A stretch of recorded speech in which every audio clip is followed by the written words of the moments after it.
Hi, so I recently got married to my boyfriend of 2 years a week ago. I'm 25 and I thought that he was 29, but he's not. We first met through a dating app and he was really charming and sweet, so we started dating. He moved in with me 3 months after that because he thought that the commute from his place to mine was unnecessarily long. And my place was also a lot closer to his workplace. I wasn't ready at the time, but he talked me into it somehow, and soon enough I was making a lot of changes in my life to accommodate him. I was fine with it though because I loved him and I thought he loved me too. We had a joint bank account within a year of being together, and I was paying for like 75% of his expenses because I was the one who earned more. For context, I'm the head of marketing at a firm and have a decent income, and he's a freelance graphic designer. He's been trying to make it big as a blogger but hasn't had any luck so far and relies on me heavily to cover his bills. He does tend to splurge a lot, but whenever I'd bring that up, he'd talk to me real sweetly and I'd melt. He asked me to get married 6 months ago, and I agreed against my family's will, and they didn't like him much because he was too dependent on me financially, but I thought that was just them being regressive.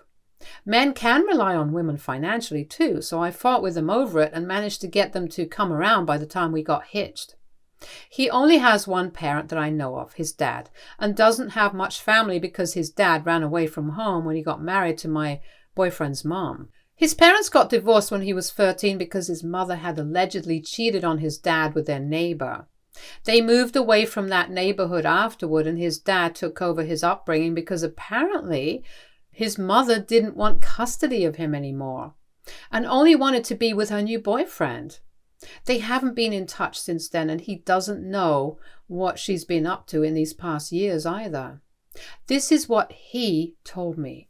Now, a week before the wedding was supposed to take place, I started receiving a bunch of calls and texts from numbers and profiles I had never seen before. I ignored all of those because I thought it was just people trying to scam me or something, and I was very busy with the wedding prep too, so I had no time to worry about these things.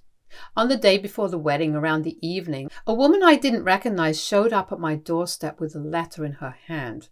My soon-to-be ex-husband was not at home because he was supposed to spend the night at the hotel we were getting married at, so we wouldn't run into each other before the ceremony. I didn't recognize her, so I told her that I wasn't willing to have any guests over for the day. But she then told me that she was actually my husband's mom, my estranged mother-in-law-to-be, and said that she needed to talk to me about something very important. I didn't want to talk to her because I'd heard enough about her from my husband, so I turned her away very rudely after she insisted on speaking to me. She tried to tell me that her son was not the guy I thought he was, and asked me to leave him. She claimed she had proof and had explained everything in the letter she'd brought with her, but I got really irritated and slammed the door shut without even reading the letter. She left after a while, and I told my husband about it through text after she was gone. He told me that I'd done the right thing because his mother was a known liar and couldn't believe that she was back again to ruin his life. The next day we got married without a hitch, and we forgot about his mom's visit to me the previous day. Nothing much had changed in the days following, but I began to receive many more calls, texts, and even emails, which I never bothered to read because I had zero interest in getting to know what that woman had to say. I knew about her alleged past, so I just assumed that whatever she had to say to me would be all lies anyway. Then 3 days ago, I received a letter in my mail which took me by surprise because it was the same one that I'd seen my mother-in-law with the other day. I could no longer ignore her attempts to get me to read her side of the story because nobody is this desperate without a reason. I'd taken a sick leave that day and my husband had gone out to visit a couple of his friends, so it was just me alone at home, and the coast was clear for me to read the letter without any interruptions. So I started reading, and I'm so grateful that I didn't ignore her any longer because she most definitely saved me from my husband. She'd found my social media when a friend of hers told her that her son was now apparently engaged. Probably someone from my friend list was somehow related to my mother-in-law's friend, and that's how the news eventually made it to her. She did some stalking and managed to find out a lot about me, including my phone number, email address and even my home address. She didn't tell me in her letters how she managed to do it, but it sure was creepy, and I almost threw it away then and there to get out of my house, but I knew I had to finish reading somehow. So long story short, apparently my husband isn't the man I'd thought he was at all. He's 8 years older than me, not 4, like the way he'd led me to believe all these years. He can pass off as younger because he works out and just takes really good care of himself and his body. He's not a graphic designer at all, but a con artist who preys on younger women, love bombs them, and gets them to pay for his expenses. Unfortunately, I'd been the only one stupid enough to take things as far as marriage. She'd attached proof of his birth as well as some texts that he'd exchanged with a couple of other women many years back, which is what led his mother to get divorced and make a run for it when she found out about their business of scamming women for their own greed. In fact, my husband apparently even had a 3-year-old son who lives with his ex-girlfriend, but he has to pay child support for him, which is being covered by me so far. She'd attached proof of that as well. And the whole story that he'd fed me about his mother cheating and stuff had also been a lie, obviously. She told me that her son had never been to college and never worked, but always seemed to have money on him, and had even started paying rent and bills at home, so she'd gone digging through his phone and laptop and discovered his sources of money, which happened to be a bunch of women whom he was flirting with left, right, and center, and telling them all sorts of lies to get them to send him some money. This was almost 15 to 20 years ago, so her memory isn't that great, but she does remember that even then. He had no remorse about it and said that he just manipulated them, but their relationship had been consensual, so they couldn't hold it against him. And I guess that was true. His mom didn't like that, but his dad didn't see anything wrong with it and agreed that this was fair game as long as he brought the money home. So that's why she filed for divorce and cut them out of her life. They moved out of the neighborhood they used to live in, and she lost track of them until 6 years back when his ex-girlfriend somehow found out where his mom lived and contacted her to tell her she was pregnant. My husband had borrowed some amount of money from the woman and then ghosted her, but once she discovered she was pregnant, she decided to track him down somehow, and they were able to do so after a couple of days with the help of the cops. She took him to court and made sure he paid child support. But lucky for him, he found me within a year of the verdict, and I became his new source of money. Even early on in the relationship, he used to borrow money from me almost every single day, but made sure it was small amounts so I wouldn't suspect anything. I never added it up. But if I were to do that now, it must have been a significant amount of money every week that he took from me. Then we set up a joint bank account too. We promised that we'd set aside 30% of our salaries there for the future, but of course his 30% wasn't the same as my 30%, and I was the one contributing more. But I was okay with it because I loved him and was willing to keep money aside for our future. So I continued to do it without question, and only now am I realizing how incredibly stupid someone has to be to do something like that. I've been covering all his expenses for the last 2 years without taking into consideration that there's something very wrong with this whole arrangement that he's come up with. After I was done reading the letter, I immediately packed my essential belongings and some clothes, then got into my car and drove to a hotel a little out of town. I was shuddering the entire time thinking about what I had just discovered and couldn't imagine being in that house one more second. I blocked my husband on my way there because I just didn't want to hear anything that he had to say at the moment. I just wanted to put as much distance as I could between me and him, so I just kept driving until I reached the hotel I'm currently in. Once I was there, I wasted no time and called up my dad to fill him in on whatever I'd found out. I thought that they'd tell me, "I told you so," but they didn't. So thank God for that, because that would have been humiliating. I told him to put me in touch with a lawyer immediately because I wanted myself out of this mess at the earliest. Within 2 hours, my dad had put me in touch with his friend's son, who was a practicing attorney who specializes in divorces. I told him everything and sent him the letter and whatever proof my mother-in-law had attached as well, and just the day before, we'd filed the divorce petition.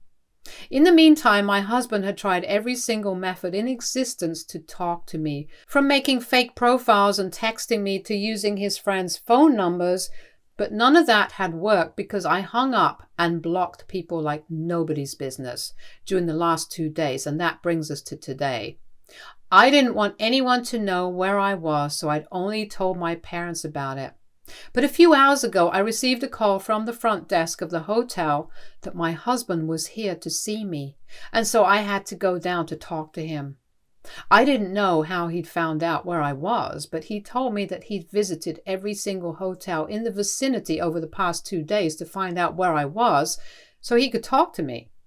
Earlier, I might have found that romantic or endearing, but now it just felt creepy because he wasn't really looking for his wife. He was looking for the woman who paid all his bills, and that was it. I told him that we were done and that he'd be served with the divorce papers soon enough.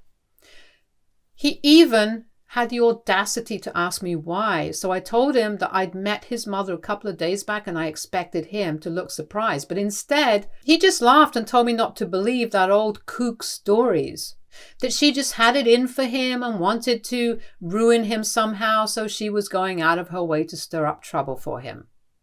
I didn't believe that and told him that I was going ahead with the divorce because I had proof that he was lying and I trusted his mother more than him, now that I could finally see the way he'd been scamming me.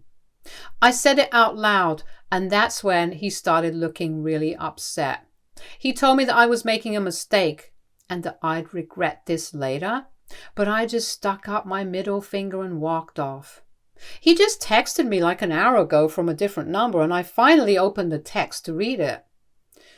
He said he was disappointed that I'd rather believe some woman I'd never met before over him, even after spending 2 whole years with him, and the way I turned him away today without even hearing his side of things had been very hurtful.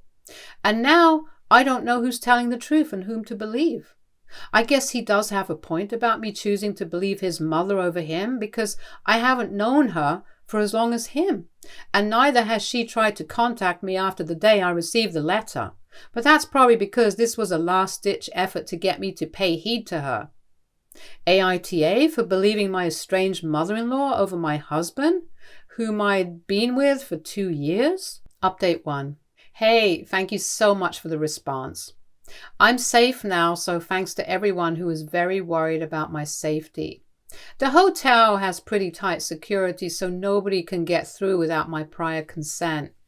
My husband knows where I am, true, but he cannot get to me, and I feel a lot better knowing that for sure.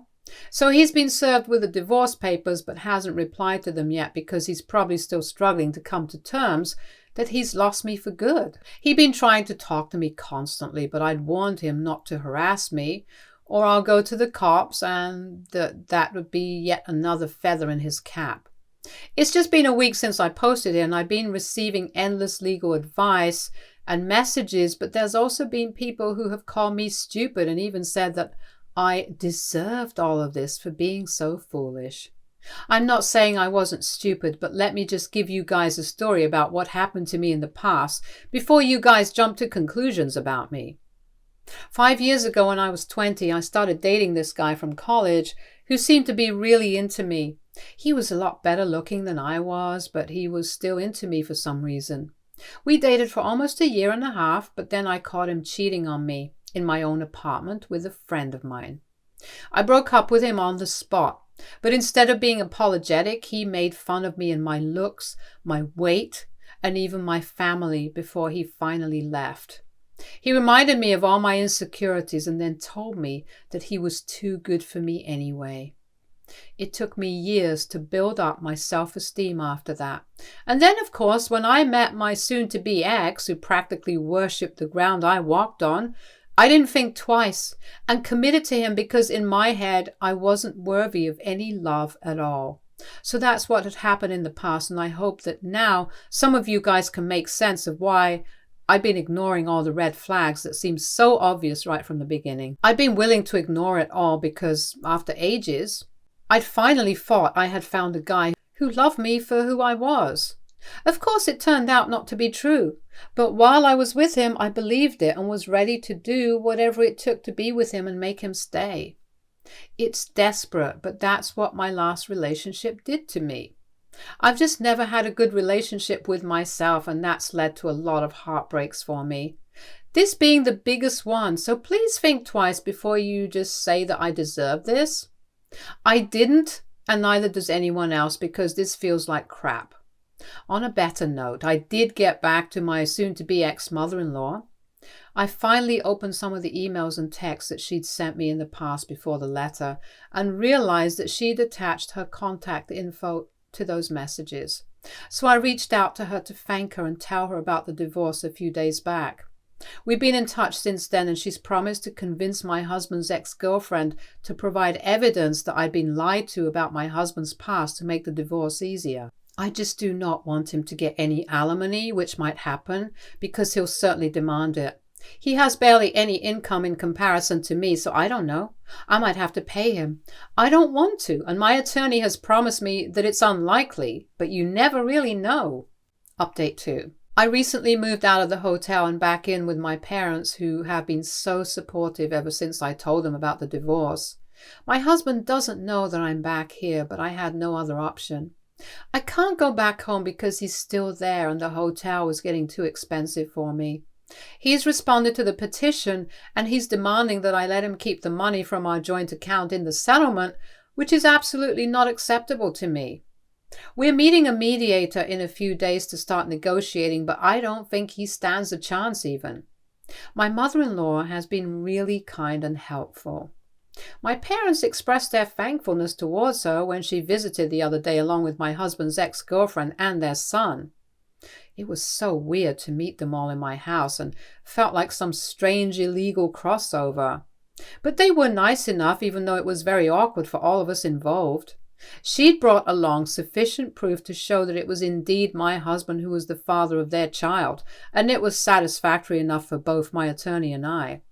After we were done with the legal stuff, my mother-in-law told us about how her husband and her son had both been good-for-nothing idiots their entire lives. Her husband, my father-in-law, had relied on her income for most of his life because she was a lot more successful than he was.